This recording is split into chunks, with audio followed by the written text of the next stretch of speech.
Hello! Hello. So it seemed like people really liked the Create Tools demo that we did in Paris from Quantic. So we thought we'd kind of do a slower paced, just longer version of it to really show the breadth of a lot of stuff, because we kind of skipped past a lot of stuff. Plus, I've been watching a lot of Twitch Bob Ross. Oh, where and you? It made me kind of like the Kareem hair is quite similar. I think I can. So my angle was Kareem Ross. Okay, I like that angle. That's no, definitely. When you showed the tools last time, you demonstrated the fact that we can create quite expressively in Dream. And what I wanted to build on and show this time round is different styles, really, that we can make in this tool. Usually 3D packages are not very styles oriented. They're more about it's very hard to look at a 3D model and say this is so and so style, but we wanted to have something else, tools that the inspiration is really, when you use a pencil, it's the same pencil that Kareem and I will use, but you can tell that it's his drawing, or even just a paintbrush. It doesn't really matter. Definitely. And by the way, disregard a lot of the crazy UI stuff you see on the screen. A lot of it is placeholder, like all the letters and all that. Don't worry about it. But even just kind of what Kareem started, it's worth pointing out that one of the big important parts of putting across somebody's style is for them to actually be in a state of flow. Yeah. Because if a tool is constantly asking you stuff from the menus or whatever, you can't really dial in your eye as much. You're always getting kicked out. So we focused a lot on making the tools feel painterly, and that means, when Kareem changes shape size, we don't kind of go to a menu and do sliders of like how big is the X. So we put in a lot of gestures, for example, to change the, for example, you could see here he'll change the non-uniform scale of the object.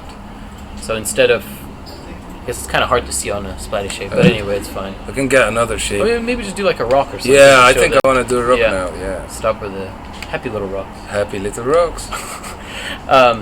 Because it's a little bit easier. The more splatty style is obviously our kind of crowning achievement, but you want a mixture of tight and loose. Yeah, right. entirely. So that's even when you watch the art of someone like Turner, who was the foundation of Impressionism.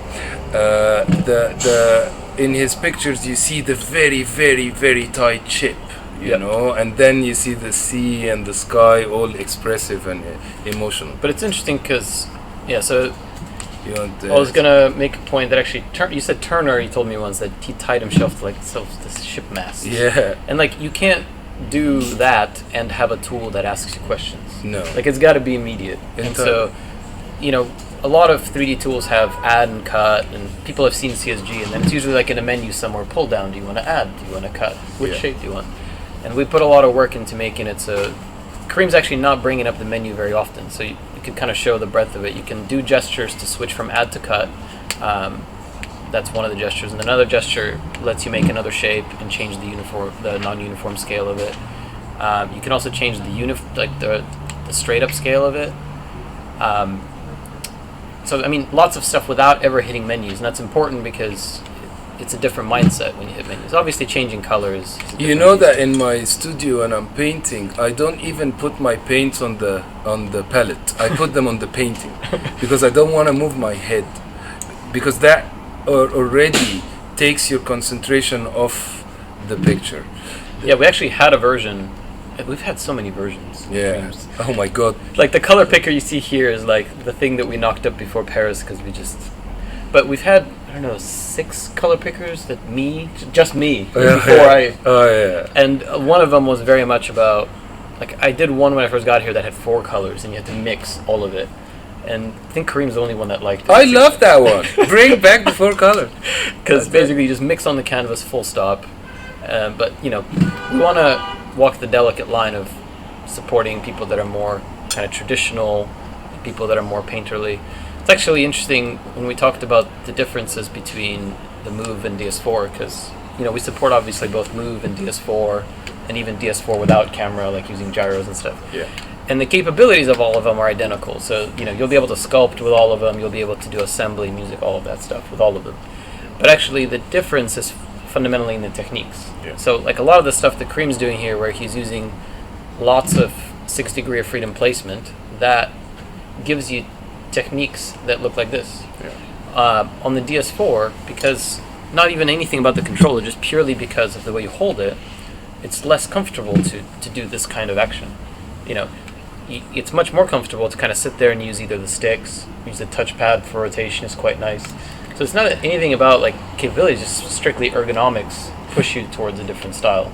So we want to make the best, like the DS4 is the ultimate game tool. It makes you control the coolest of game characters, and there are so many ideas and features that it does. In the puppeteering, it came to life so much. I love puppeteering with the DS. It's wonderful. Yeah, the cool thing with it is you have a lot of buttons, and the buttons let you have quick access to lots of different things. So like facial expressions, arm poses, all of that stuff. And one of the one of the nice things about it is when you need to, say, animate a character going a really long distance, a really natural way is just to play that character walking into the distance, rather than having to grab it.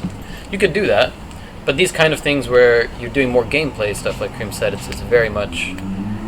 one of my favorite techniques is the twist. Anton put that... Anton is into his pottery, so he adds a spin to everything, basically.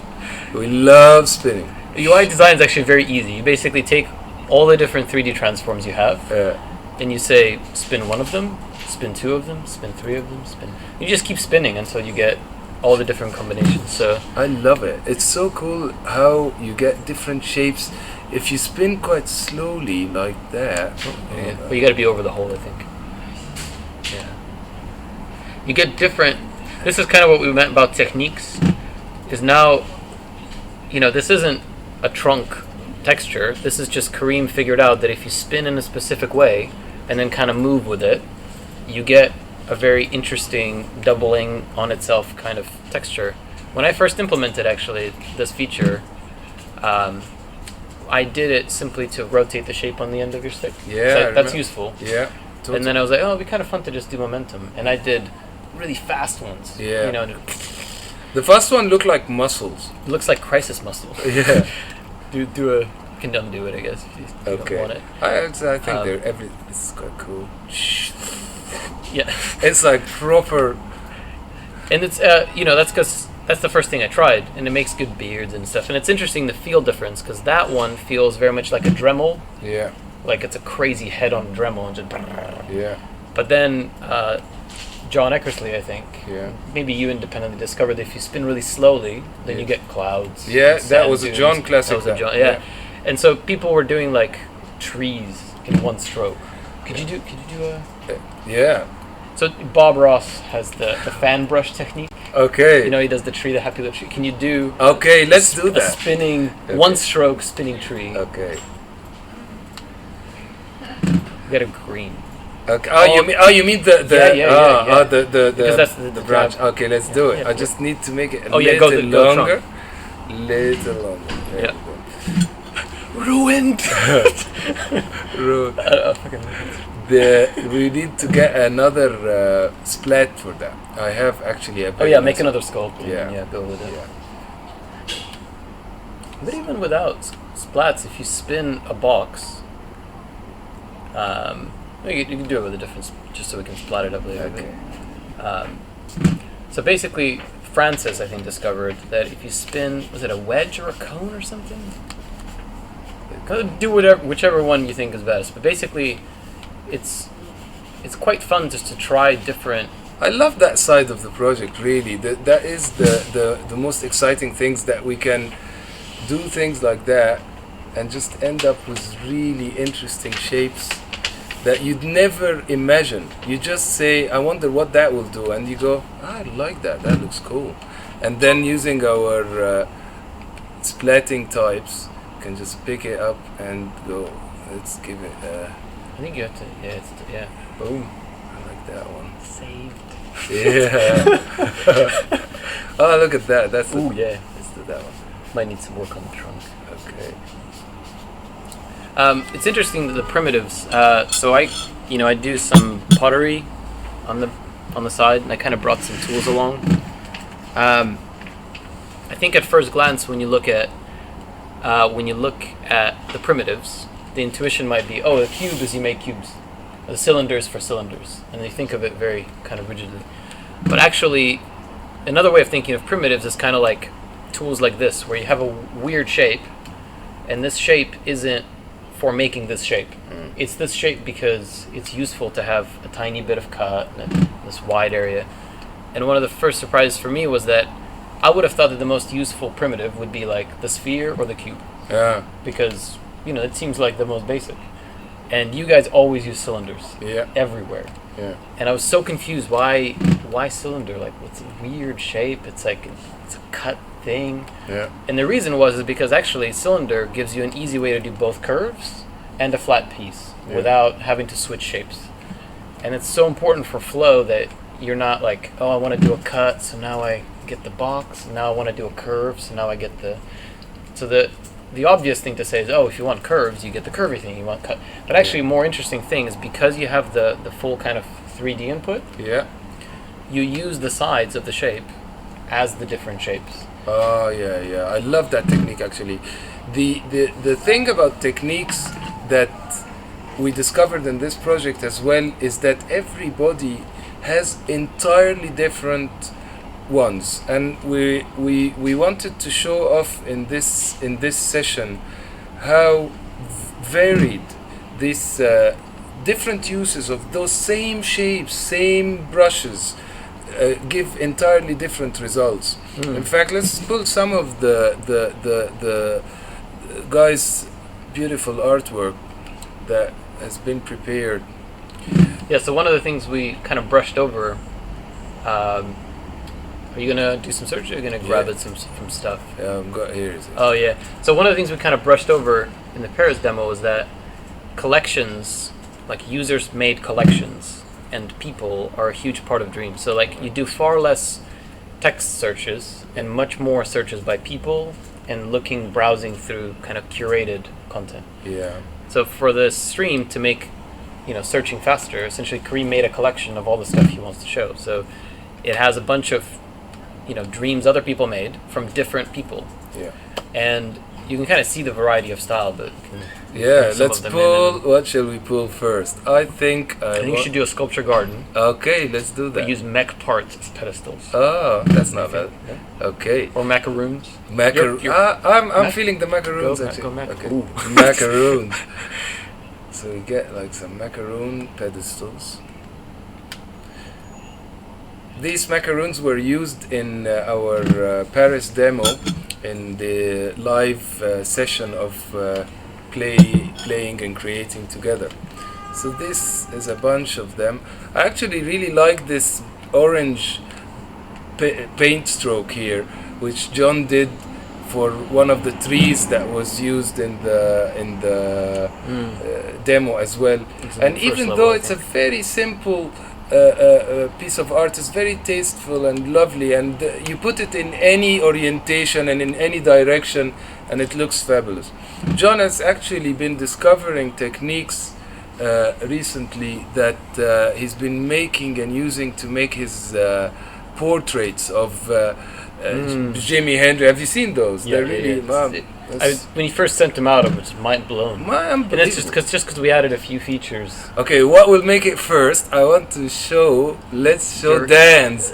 Dan's drummer. Dan makes skulls. Yeah. And things that are almost skulls. Yeah. That is that is hardcore. I look at that. You don't mess with that guy.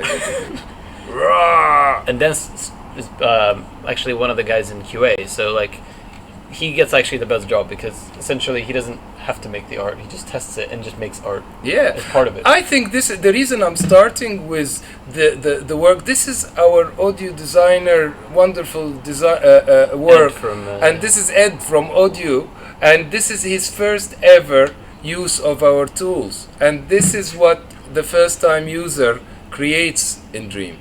That for me was testament.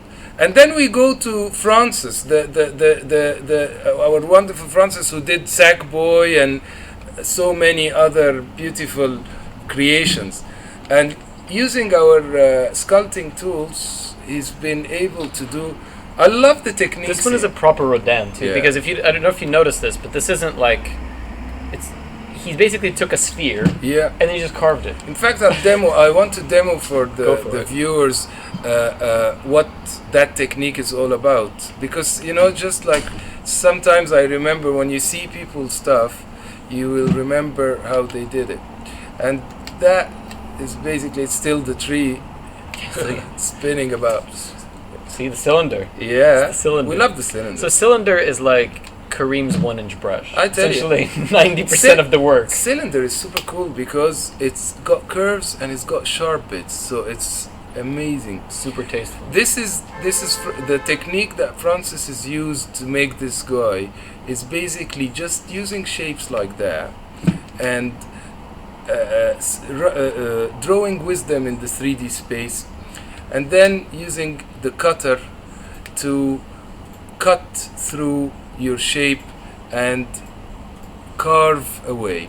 And basically these two techniques here that we just demonstrated are what this guy was made of. It does take more than that, I have to say, because Francis is like also one of the best artists ever.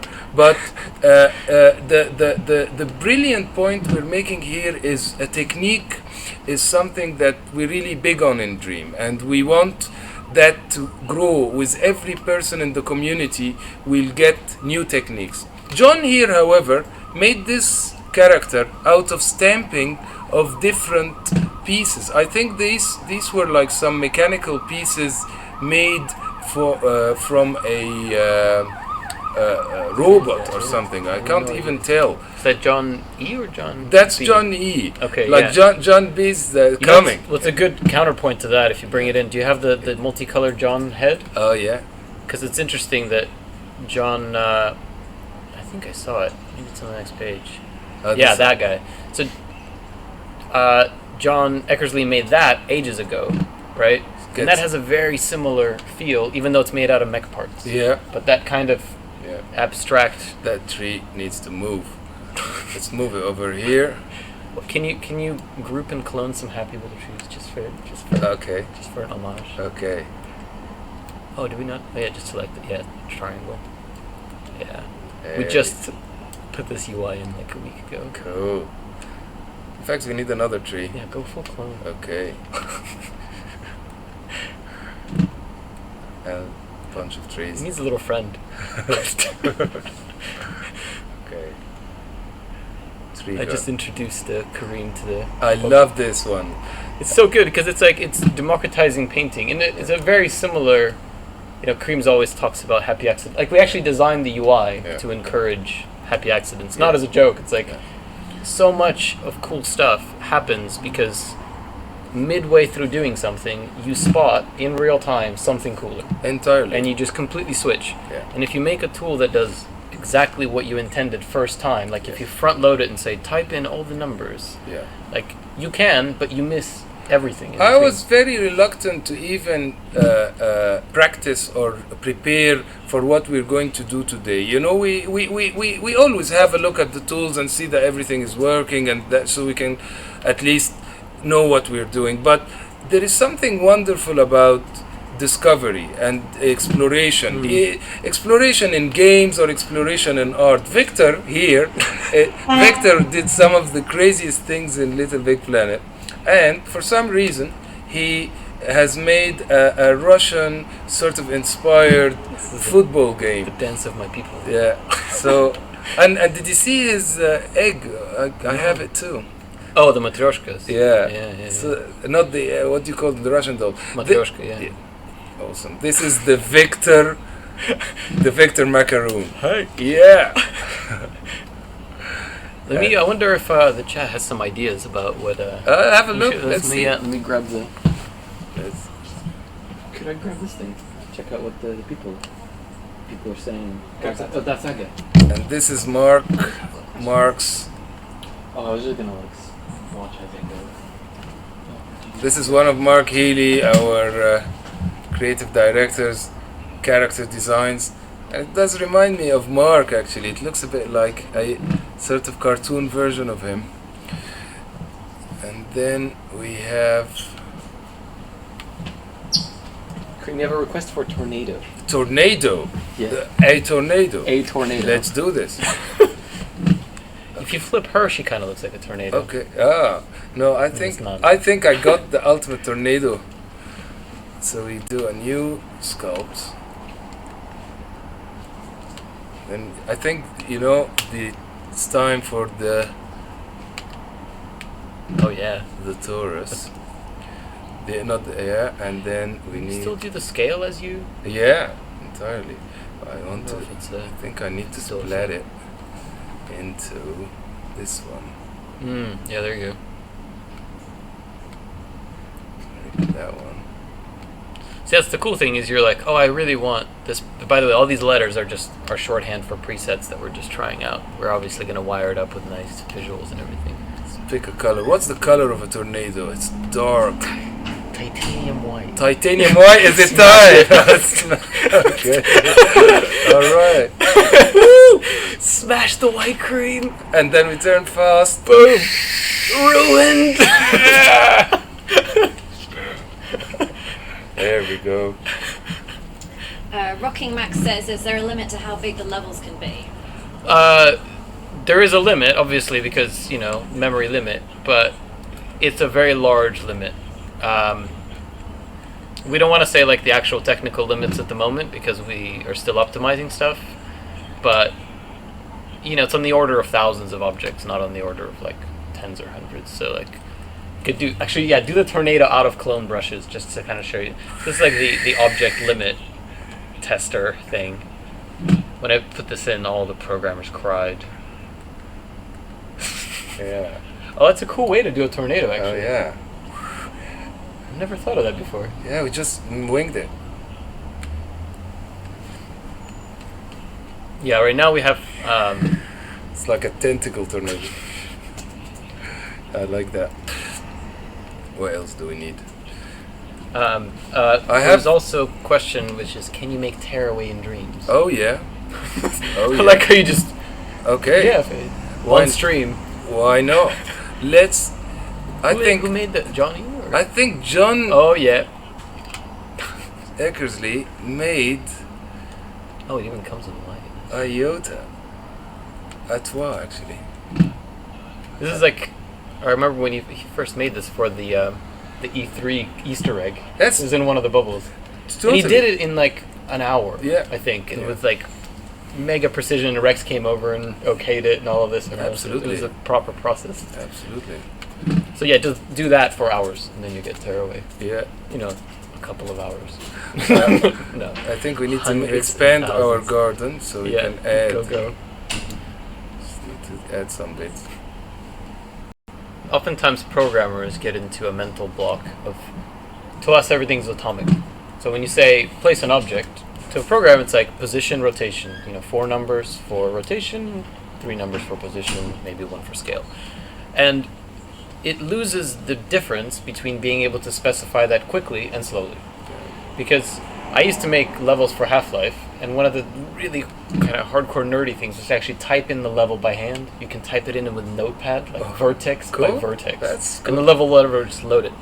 And it's like, yeah, you can do that. That's the extreme. But are you going to get these kind of techniques where you spin a tornado? Or are you going to get a technique where you use a mountain for this and that?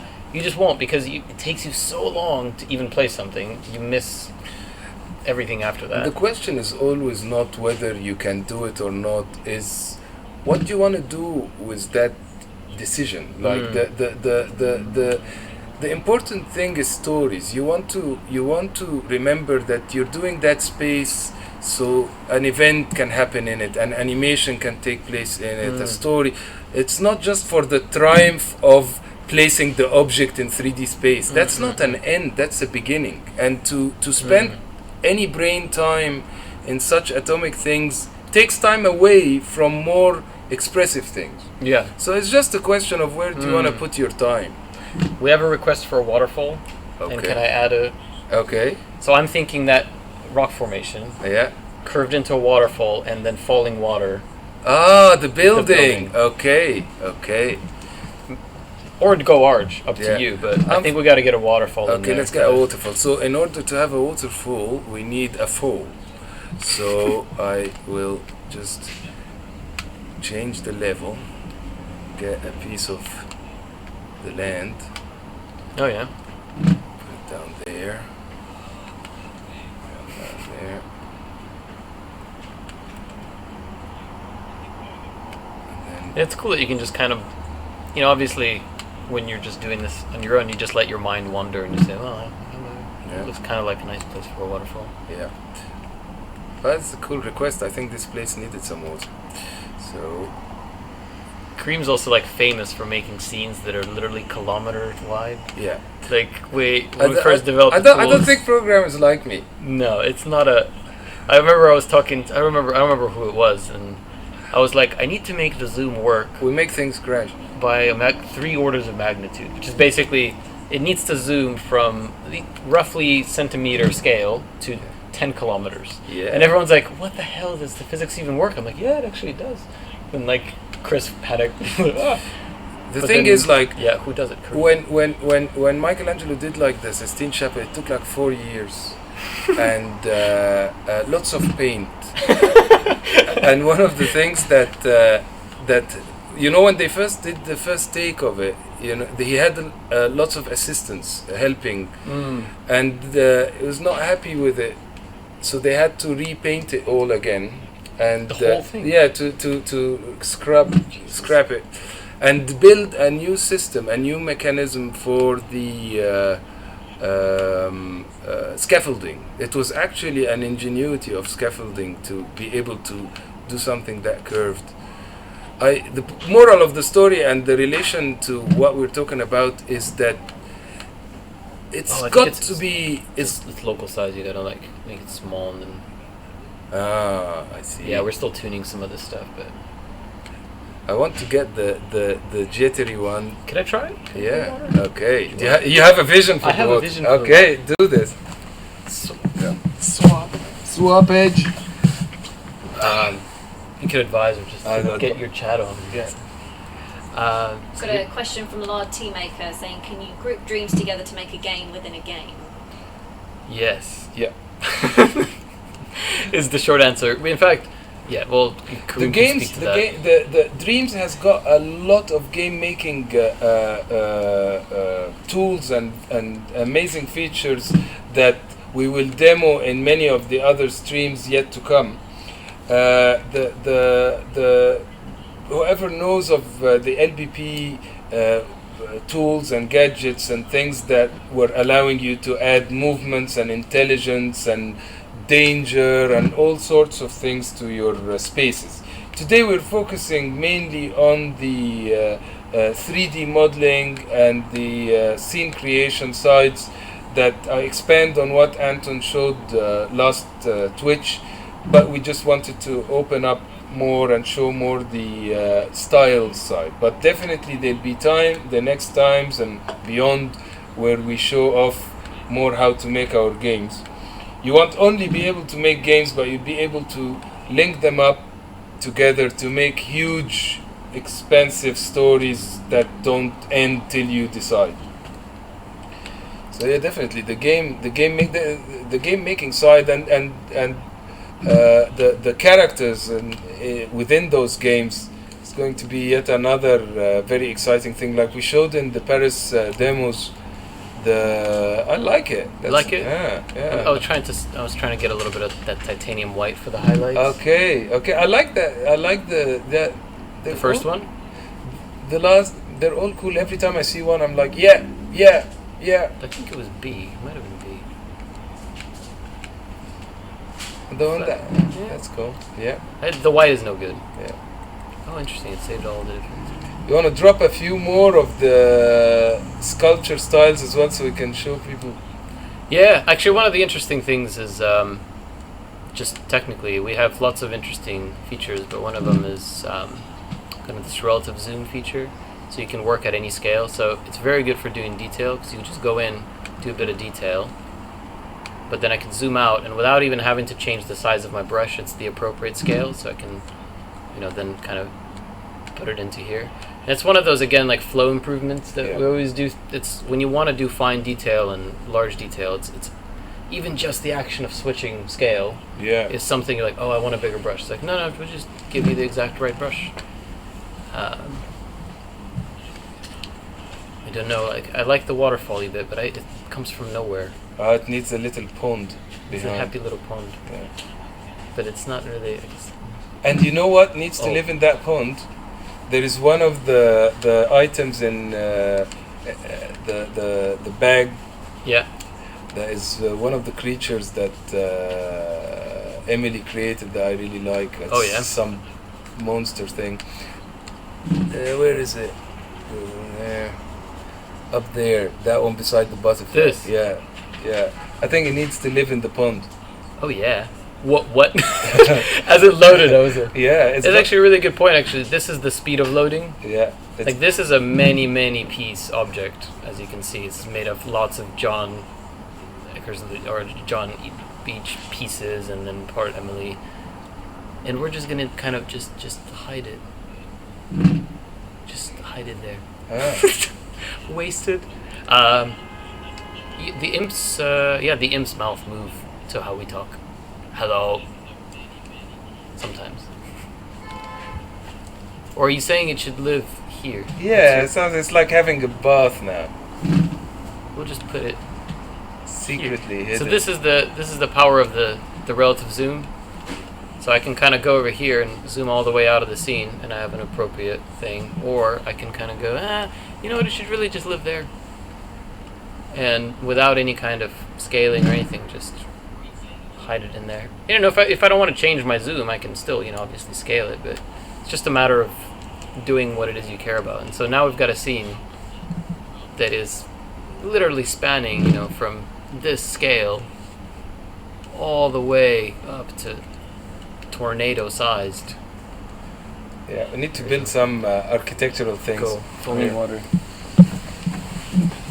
Or, your own artistic vision. No, it's you have the arches and stuff. Oh yeah, and it's nice to. One of the things that is I want to show more as well of the guys. Yeah. The guys. It's always show the art. Yeah. Show the we art. Gotta big up the people's different styles. What other style do we have? We need to show one of John Beach's. This is one of John's latest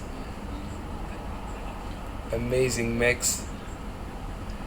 People are asking for a Q&A. It's quite hard for us to keep up with all the questions, so maybe in about 5 minutes or something, we'll just switch to Q&A and then... keep chucking them. Or keep chucking them. Yeah, just go. Alex is aggregating. There's lots of questions just about features that are outside of the creator. I think today we're just going to focus on the creative parts of it, as in, not the creative parts, but like the sculpting and assembly and all of that. Yeah. But obviously later on we'll show off logic. And that's what Kareem was saying. I've got a question about how does the grid work? Oh, let's show the that. grid. Yeah. Okay. Let's do some grid. So the grid is one of those features that is just, for whatever reason, I still don't quite understand why, and I wrote it, but it's hard. It's hard to do right. I think we actually sculpted the whole thing tilted, so... let's do a new one then. Yeah, we'll just do a... Yeah. Because So the thing with grid is like...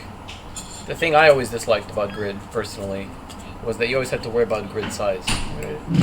Here it comes. Is it I have a glitch. Do we have a glitch? There we go. So I used to do a lot of level design for like shooters, like Half-Life, Quake and stuff. That was like my modding roots in a way. And the thing I hated was juggling different grid sizes. Yeah. So, it doesn't. I don't think it's enabled in sculpture. Just go full assembly grid. I think that works. I hated juggling different grid sizes. Yeah. You'd make a room and then you'd cut a piece out, and then that's on a smaller grid. And what I wanted to write was a grid system that essentially just works, and it lines up and all of that business. So I wrote something that is what I call a proportion grid.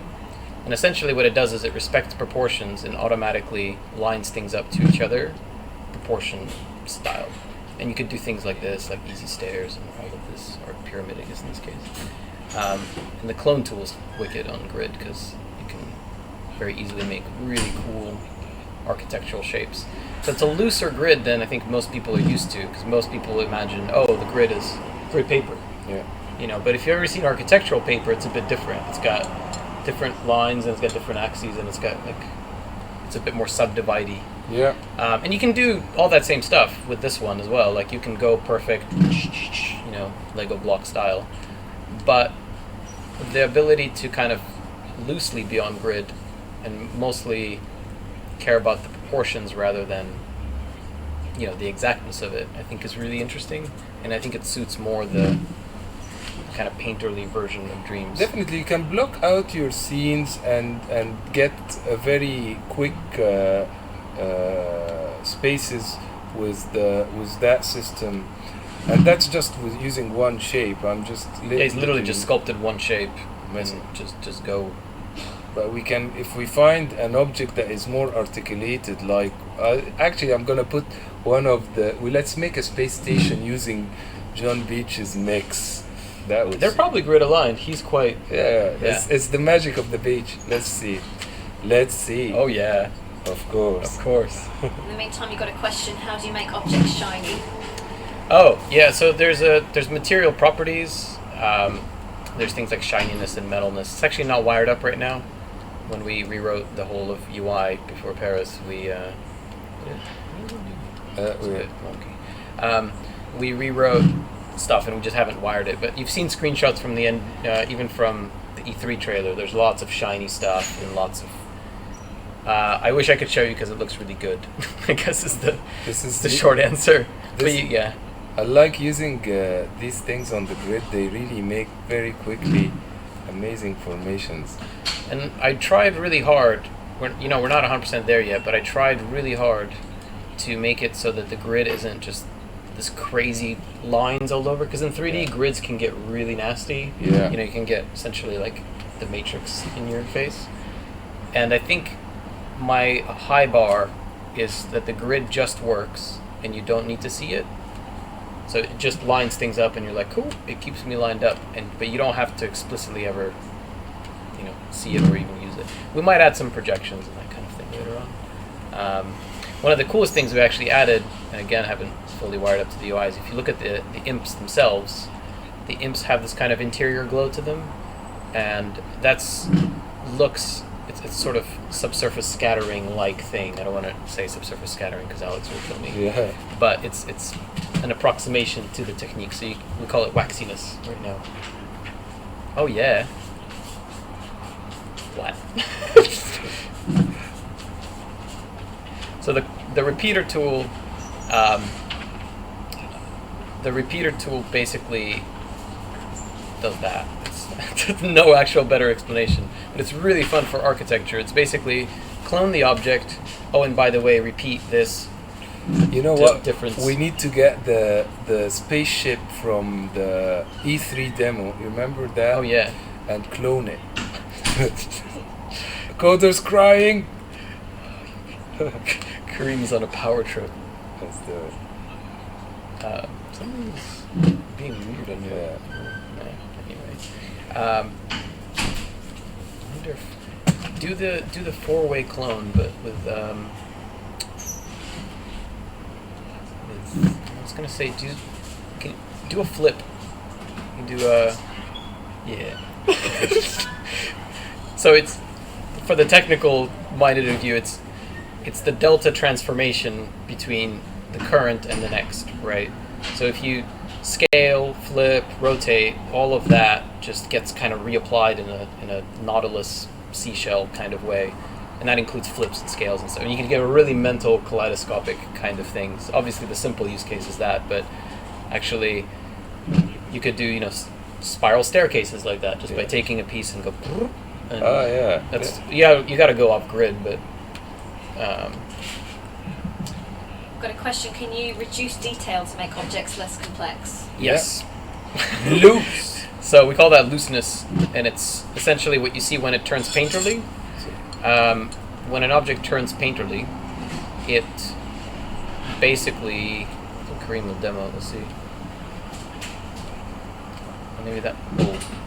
Oh, because he just did it to all of them. Oh, that's cool. You're moving all of them around because you're now inside that thing. Okay, let's do it on a new one. Yeah. That is like pushing the matrix. But, basically it's that. So it's, interestingly enough, in traditional engines, making stuff kind of loose and smoky is mega expensive. Yeah. Like, that's the expensive part of most games. You do the visual effects later. In our game, weirdly enough, because Alex, the things that are the more splatty and loose and whatever cost you the least memory. Yeah. So the number one way of, like, essentially getting back some of your thermometer budget is just loosen everything up.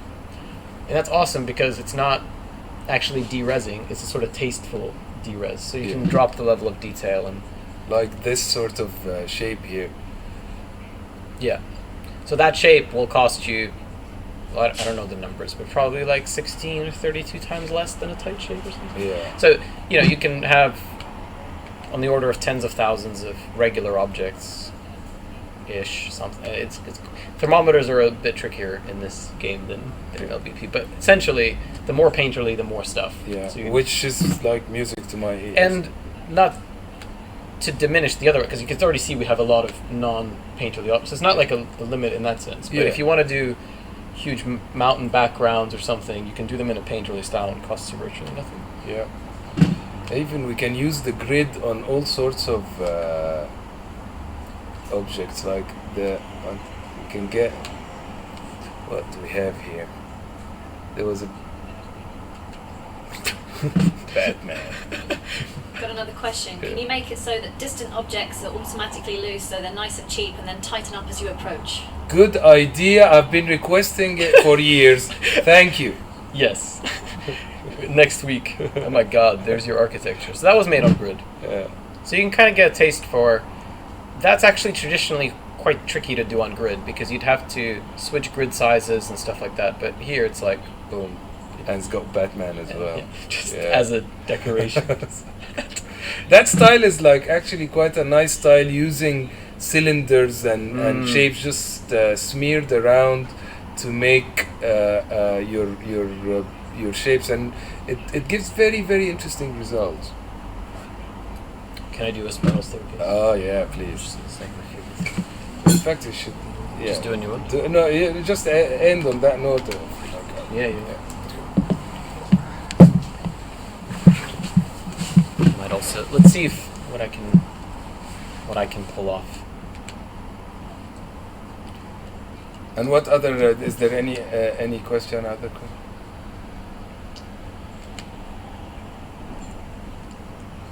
So how can you use different material properties like bounciness? Oh yeah, so yeah, we have a whole set of tweaks and behavioral controls that allow you to change the physical properties and of the objects. And our designers and programmers are working on creating the library of controls that allow you to set up all that. It's very much an evolution of the Little Big Planet thinking on that stuff. One of the interesting UI features we added that really helps people is sometimes when you're doing these crazy shapes that are repeated very often, or just in general, some people don't have as steady hands as others. We added a feature called the stabilizer. This is just UI geeking out in this. When you grab an object, obviously you move the object, but because we have trigger pressure sensitivity, as you let go, it actually moves a lot slower. And this is really nice for actually being able to align things really precisely without having to get to grid. Because traditionally, if you want really good alignment, you got to go on grid. But actually here we can kind of get it roughly positioned, release the trigger halfway, and really dial it in. And that matters a lot. That's a very popular one. The artists it's huge, really love it. And it really helps when you're doing these kind of repeater things. Like if you want to go Inception, you can see that small changes when you're repeating it 60 times or whatever, and making these, they can get kind of out of control. But if you go stabilizer, you now have really fine-tuned control. You can do not just spiral stairs. You can do basically any kind of madness. How easy is it to dismantle a complete object? For example, could you take away just the hand from the Batman? Yeah. These are the parts. These are the parts. Yeah. Put the mech of John Beach and then the parts of it. Do we have the mech? There's there's the guy. So this is John Beach's wonderful. Give it a little bit of a platform. So there's the actual mech, and then right here we've got its parts. And then you can reassemble it into a custom mech.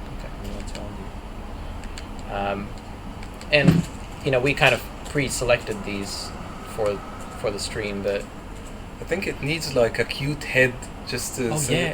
Mech Panda. Mech Panda, this one. Oh yeah. Oh yeah. Afro now. Oh yeah. I think custom afro. Custom afro. Or do you have an afro? No, I'm not sure. Let's see. Jimi Hendrix. Jimi Hendrix, yeah. But just the afro. Just please. the afro. The kind of the opulence waist in Dreams is just like Kareem's favorite thing, because the graphics people are like, we got it to do 10,000 edits on one. He's like, cool, I'm gonna use Hendrix. We modeled Jimi Hendrix just to use it. It's wonderful afro. It was a good afro though. And inside is like masterpiece. Was Jimmy? Yeah, just the afro. Just the afro. Yeah. So we should probably wrap up for Q&A. Okay. Or clear out the last of the. Yeah, I've got a question. Can you make objects that can bend? Bendy objects, interesting. So we have some tech in there, but it's not fully pipelined at the moment. It's something that's still in the works. But yeah, it's obviously very useful. Is there a thermometer? There is a thermometer, you just can't see it at the moment. But basically, there has to be, right? Because memory budgets on anything. I wish there was a world without thermometers. But just so we can kind of end on a more positive note than thermometers, somebody asked about bringing levels in. So let's see. That breaks that one. No, not this one. Actually, yeah, there's a mental thing we used to be able to do, which is put the level inside itself. And that's a bit. But we'll get so here's John Eckersley's stuff, and he did a lot of work on. Where's the Paris library? Do we have? Is that him or is that? Oh yeah, but that's a. Is that a monster? That's a monster. Oh no, it's in. But in that collection there is. You've got stuff in there, do you? Yeah. I was just gonna show that you can put a whole scene. Yeah, it's like we keep saying there's these formations with the library props. I just want to really you want to go heavy. I want to really. Oh, is that a painting? That's a painting using the painting tools. Then actually. Yeah, just as an FYI, you can also paint. Anyway, you could also paint a perfect image, but I just wanted to kind of give people some reassurance about the thermometer, that it's a real thing, but it's a sort of, for practical purposes, it's quite hypothetical. We'll definitely have ways of controlling the scenes and. Yeah, just grab. Library was it? Have to go maybe check out Peter. We can just continue doing questions and all. Oh, there it is. So we'll just wait for that to load. That's the speed of loading. Yeah. That is Peter Field's library test. Probably one of the test levels for. You can see I had another one that I can do. So here's a level inside a level. This was the other question, and we take this thing and just exercise extreme pain. Did I grab something weird? Probably grabbed something weird. Anyway, roughly speaking, 2, maybe 3 levels in one place, full on level of levels. Yeah. Any more questions? Can you drop objects as opposed to just placing them? Oh yeah, under physics. We had a feature like that. Yeah. We've had so many features that just rebubble. I think our design process is add features and then delete them and see if anyone asks for them back. Yeah. It's actually an interesting philosophy, because that way we cull features that just, accumulate. But I remember Chris did a feature where you dropped an object and then when it came to rest, it would just kind of. A lot of people do a lot of exciting things with the physics, and the mad thing is that while we're creating all these very complex 3D worlds, the physicality of them is just happening all automatically, which is amazing for an engine, really. Yeah, like all the little cracks. There's no Yeah. just like rigid approximation. You can have a car and just like make it really small and drive through those cracks. It's quite no Don't promise. Don't. But yeah. used to work. Cool. Well, I think like we're close to summing up this one, and as you can see, like we were just trying to expand on the last tools, and we'll keep on showing you exciting things and as they come and as we develop them. Yeah. Thank you. Thanks for coming.